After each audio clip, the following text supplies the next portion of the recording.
Hello friends, स्वागत है आपका विद्या ज्ञान क्लासेस में। और हम कर रहे हैं शीत युद्ध। तो हमारा नया टॉपिक क्या था? दो दो ध्रुव विश्व का आरंभ। ठीक है, दो ध्रुव विश्व का आरंभ। ठीक है, ये था भाई दो ध्रुव, पता लग गया। USA, USSR. मजा आ रहा होगा पढ़ाई में, इंटरेस्टिंग चीजें पता लग रही हैं, है ना। तो हम क्या कर रहे थे? दो ध्रुव। तो दो ध्रुव का आरंभ हो चुका था, शीत युद्ध स्टार्ट हो चुका था। अब दो ध्रुव ये कर क्या रहे थे? इनके बीच में किस चीज की होड़ लग गई थी? अपना दायरा बढ़ाने की। ठीक है, इन दोनों के बीच में होड़ लग गई थी किस चीज की? दायरा बढ़ाने की। ठीक है, वेरी गुड। दायरा, ये दायरा कैसे बढ़ा रहे थे? दायरा ऐसे बढ़ा रहे थे, एक तो दायरा, ठीक है, एक पहला ना पूरा विश्व दो गुटों में बट गया था, और ये दो गुट क्या कर रहे थे? दायरा बढ़ाने की कोशिश कर रहे थे। ठीक है, सेकंड पॉइंट ये है। अब ये दायरा बढ़ाने की कोशिश कर रहे थे, तो ये क्या कर रहे थे? जो देश थे, इन दोनों के देश के अलावा जो देश थे, अब ये अपने गुटों में शामिल कर रहे थे। ठीक है, अब इनका काम क्या था? दायरा बढ़ाने का मतलब है अपने गुटों में शामिल करना, गुटों में शामिल कर रहे थे। ठीक है भाई, एक तरह से सेकंड पॉइंट हो गया। फर्स्ट पॉइंट, दो गुटों में बढ़ गया था विश्व, दायरा बढ़ाने की कोशिश कर रहे थे। दायरा कैसे? जो देश थे अपने गुटों में शामिल कर रहे थे। ठीक है। अब जो देश थे उनका काम हो गया था कि किसी भी महाशक्ति के साथ जुड़ना। काम इन द सेंस, अब क्या करे? कोई किसी में शामिल नहीं होता तो उससे भी डर है, अच्छा शामिल नहीं हो रहा है, और सामने वाले से डर है, दोनों महाशक्तियों से डर है। बट अगर आप एक में शामिल हो जाते हो तो एटलीस्ट दूसरी शक्ति का थोड़ा सा खतरा कम हो जाता है, क्योंकि आपको प्रोटेक्शन मिल गई, आपको चीजें मिल गई, है ना। तो जो छोटे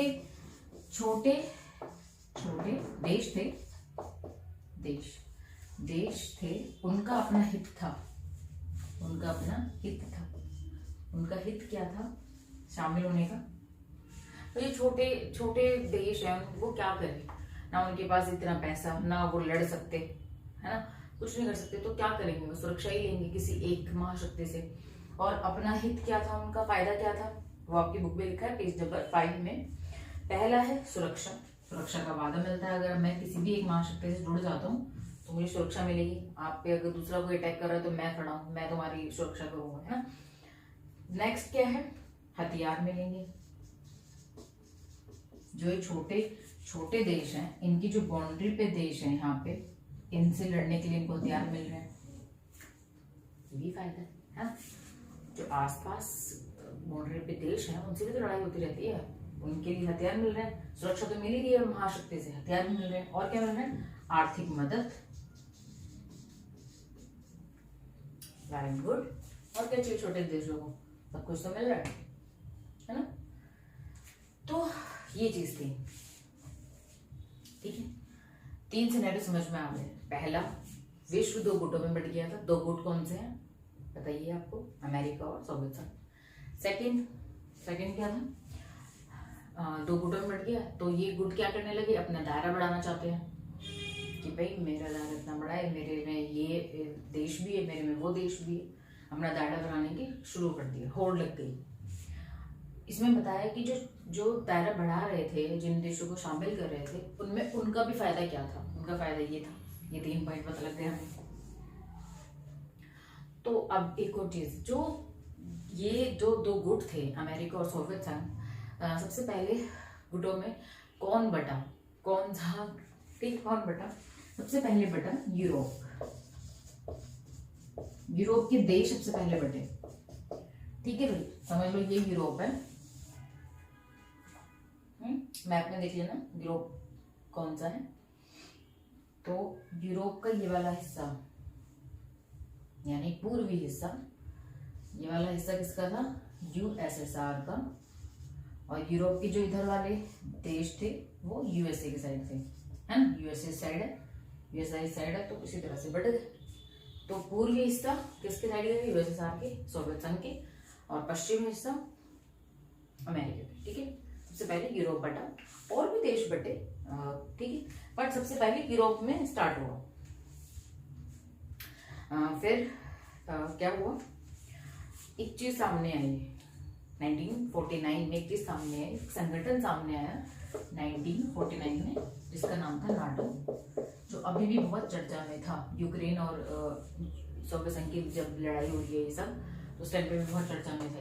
ये अमेरिका द्वारा संगठन है। इन काफी सारे संगठन हैं, पेज नंबर 6 पे भी दिए गए हैं। इन संगठनों की बात हम नेक्स्ट वीडियो में करेंगे। संगठनों को ढंग से समझाऊंगी, इसका अलग वीडियो बनाएंगे, है इसी में, बट ठीक है, ये अलग से करेंगे। ये समझा दिया, और भी संगठन मैंने, ठीक है। तो ये समझ में आ गया 2 गुटों में। अब ये टाइमिंग चल रही है 1945 और 1949 के बीच की बात चल रही है सब, ठीक है। हम आजाद हुए थे 1947 में। इसी टाइम पर मोस्टली सारे जो देश थे वो सब इसी टाइम पे, जो जो जो मतलब परतंत्र थे, ठीक है, वो सारे देश इसी टाइम पर, इसी टाइमिंग पे आजाद हुए थे फर्स्ट, ठीक है।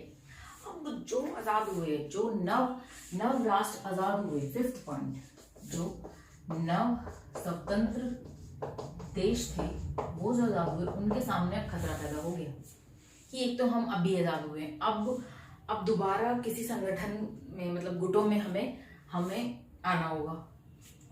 ये 2 गुट थे ना, अब इन 2 गुटों की तो होड़ लग गई, अब इनमें आना होगा।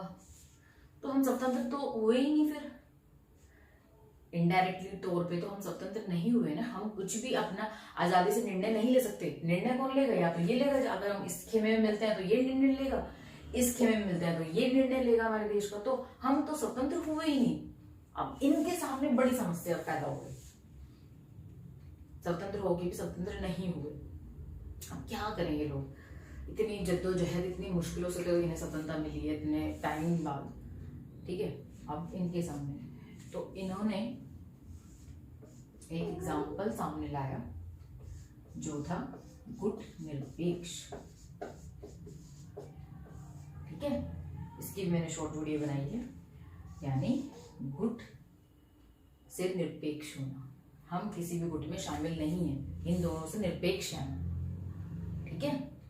हमारी संप्रभुता हमारी है, इन खेमों से हम बिल्कुल अलग हैं, ठीक है। तो ये एक नया सिनेरियो आया, ठीक है। अब एक और चीज सामने आई है बात, ठीक है।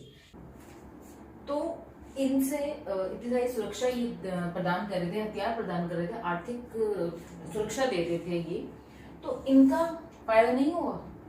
ऑफ कोर्स फायदा होगा। ऐसा अपनी जेब से कोई इतना सब कुछ दे रहा है तो ऐसे नहीं दे रहा है। बहुत स्मार्ट है ये महाशक्तियां अभी तक, तो फायदा हो रहा था। और वो फायदा हम अगली वीडियो में देखेंगे क्या हो रहा था, और संगठन पढ़ेंगे कि संगठन क्यों डेवलप करे इन महाशक्तियों में, ठीक है। तो पढ़ते रहें। Take care and good bye, thank you.